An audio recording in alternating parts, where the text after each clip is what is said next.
Bonjour madame, qu'est-ce que je vous sers? Un café, s'il vous plaît. Ça marche? Pour ceux qui me suivent depuis quelques années sur mon blog, Tia Brown Sugar, vous devez savoir que j'écris des lettres. J'écris des lettres en fonction de l'actualité, mais surtout à des personnes que je considère importantes. Alors, pour vous parler de personnes incroyables, j'avais envie de le faire sous forme de lettres. Une façon différente de parler des autres, mais qui me ressemble peut-être un petit peu plus. J'espère que cet épisode vous plaira. Aujourd'hui, je vous parle du poète Amanda Gorman, rendu célèbre à l'investiture de Joe Biden. Tu as envie de changer ta façon de faire, d'impacter le monde, mais tu ne sais pas comment y arriver. Je suis Tia Brown Sugar, une touche-à-tout qui pense que les gens qui brillent n'éteignent pas les autres. Et autour d'une tasse de café, je t'emmène découvrir ces étoiles. Des personnes qui, à travers leur parcours et leur histoire, partagent d'autres façons de vivre, de faire, de consommer, de penser, mais surtout changent les choses. Si tu as aimé ce podcast, abonne-toi pour ne rater aucun épisode. N'hésite pas à le commenter et à laisser 5 étoiles sur Apple Podcast pour m'aider à le faire découvrir. Je t'en remercie. Maintenant, prends une tasse, installe-toi et déguste ce moment. Bienvenue dans ma pause café avec Tia. Amanda, avant ce 20 janvier 2021, je ne te connaissais pas. J'avais depuis très longtemps fait un trait sur la poésie, moi qui, petite, noircissais des centaines de pages de poèmes plus ou moins réussis pour une enfant de mon âge. J'avais avec les années relégué cette passion au rang de passe-temps pour gamine solitaire. Et puis tu as parlé. Ton flot m'a percuté de plein fouet et a fait remonter en moi une sensation dont je n'avais pas le souvenir. Toi, petite Californienne de 22 ans, tu m'as bouleversée. Alors j'ai décidé de reprendre ma plume, ou plutôt mon clavier pour être honnête. J'ai décidé que j'avais le droit de kiffer, de rêver, d'écrire. Cette lettre, c'est pour te remercier de nous permettre de croire que tout est possible. Tu es originaire de Californie, mais c'est à Las Vegas que tu grandis. Élevée par ta mère, John Wicks, une enseignante, tu as 2 frères et sœurs, dont une sœur jumelle. Dans ta jeunesse, comme Joe Biden, tu es confronté à un trouble de la parole. La lettre R en particulier est difficile à prononcer. L'écriture devient ta thérapie, une façon de poser ta voix sur le papier. Pourtant, malgré ce que l'on pourrait prendre pour un handicap, tu remportes ton premier prix de poésie à 16 ans à peine. En 2015, tu publies ton premier recueil de poésie et 2 ans plus tard, tu reçois le titre de meilleur jeune poète des États-Unis. Un titre qui te permet d'être reçu par les Obama à la Maison-Blanche pour une lecture devant un parterre d'invités dont Al Gore, Hillary Clinton et la militante Malala, prix Nobel de la paix en 2014. Tu obtiens ensuite un diplôme en sociologie à l'université de Harvard. Tu es également la fondatrice et la directrice exécutive de l'association One Pen, One Page qui propose des programmes de création littéraire gratuits pour les jeunes défavorisés.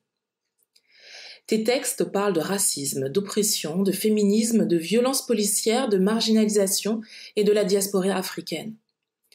Ancré dans ton époque, c'est certainement pour ça que Jill Biden, la première dame, a souhaité que ce soit toi qui marque l'histoire en ce mercredi 20 janvier 2021 à l'investiture de président Biden. À 22 ans, Amanda, tu es devenue la 6e et plus jeune poétesse jamais invitée à une cérémonie d'investiture de l'histoire des États-Unis. Tu marches dans les pas de grands noms comme Robert Frost et Maya Angelou. Un défi que tu as su relever dignement et avec un talent incroyable. C'est en Prada que je te vois avancer vers ce pupitre qui fera de toi quelques minutes plus tard une source d'inspiration et un modèle pour des millions de personnes. La seule indication que tu as reçue pour la création de ce poème en est le thème, l'unité nationale. Mais comment parler d'unité nationale quand toi, femme noire, tu vois tes frères et sœurs de couleur mourir à cause de cette peau que nous n'avons pas choisie, mais que nous chérissons tant? Comment parler d'unité nationale quand ce sont les mêmes qui s'enrichissent et les mêmes qui subissent cette société capitaliste? Comment parler d'unité nationale quand quelques jours avant ton allocution, des hommes ont sali ce symbole de la démocratie américaine? Tu as réussi, malgré toutes ces barrières, à nous unir le temps d'un poème. The Hill We Climb, la colline que nous gravissons, est une référence explicite à Capitol Hill, le quartier de Washington où se trouve le siège du Congrès américain. Tu as terminé ton poème le 6 janvier, le jour où le Capitole de Washington DC a été pris d'assaut par les partisans de l'ancien président Donald Trump. The New York Times souligne toutefois qu'aucun de tes prédécesseurs, tous plus expérimentés, n'avait eu à relever le défi qui a été le tien.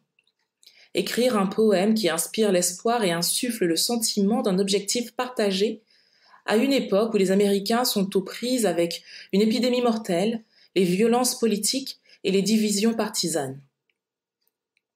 Tu as su insuffler l'espoir dont nous avions tant besoin. Tu as su, avec tes mots, nous laisser entrevoir un avenir meilleur. Cette anaphore que tu utilises, « We will rise », nous pousse à l'action, une volonté d'agir pour faire mieux, mais surtout pour léguer un monde meilleur à la génération future. Dans ce magnifique poème, on retrouve un peu de Kennedy avec ta phrase « Not to what stand between us, but what stand before us », quand lui disait « Ask not what your country can do for you. Ask what you can do for your country ». Un rythme entre le slam et le rap est tout aussi puissant qu'un sermon religieux.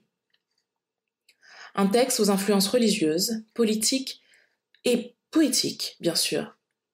La politique qui ne te fait pas du tout peur. Comme tu le dis si bien, nous les héritiers d'un pays et d'une époque où une jeune fille noire, maigre, descendante d'esclaves est élevée par une mère célibataire peut rêver de devenir présidente, simplement en se retrouvant à réciter pour lui. Tes ambitions politiques sont assumées et en 2036, tu tenteras ta chance à la présidence des États-Unis d'Amérique.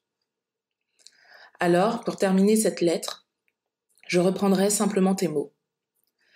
Quand le jour arrive, nous sortons de l'ombre, enflammés et résolus. L'aube nouvelle éclôt quand nous la libérons. Car il y a toujours la lumière. Si seulement nous sommes assez braves pour la voir, si seulement nous sommes assez braves pour l'être.